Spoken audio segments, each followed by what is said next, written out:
Hello বন্ধুরা, তোমরা কেমন আছো? আশা করি ভালোই আছো। তো বন্ধুরা, আজকে সকাল সকাল খুব গরম দিয়েছে, তো অন্যদিন আজকে বাবাকে আমি আমার লাড্ডু সোনাকে এখন ঘি মধু সেই সবগুলিতে একটু স্নান করিয়ে নিচ্ছি। কারণ অনেক দিন হয়, 1 সপ্তাহ হয়ে গেছে আমি ঘি মধু দিয়ে স্নান করাই না। তো আজকে ভেবেছিলাম একটু ঘি একটু মধু দিয়ে দুধ দিয়ে ওকে স্নান করাবো। তাই তোমাদের হ্যালো বন্ধুরা, তোমরা কেমন আছো? আশা করি তোমরা সবাই ভালো আছো।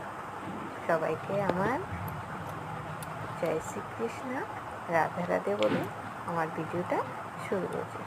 তো বন্ধুরা, আজকে খুব গরম পড়েছে। তো 1 সপ্তাহটা হয়ে গেলো আমার গোপুসোনাকে আমি ঘি মধু দিয়ে স্নান করাচ্ছি। সেটা তোমাদেরকে দেখানোর জন্য আমি ভিডিওটা শেয়ার করে নিলাম। ভালো লাগলে লাইক কমেন্ট করে পাশে থেকো। তো এখন গোপুসোনাকে আমি স্নান করিয়ে সুন্দর করে ভালোভাবে আজকে স্নান দিয়েছি। আমার খুব গরম পড়েছে। তারপর স্নান টান সেরে এসে নতুন জামা কাপড়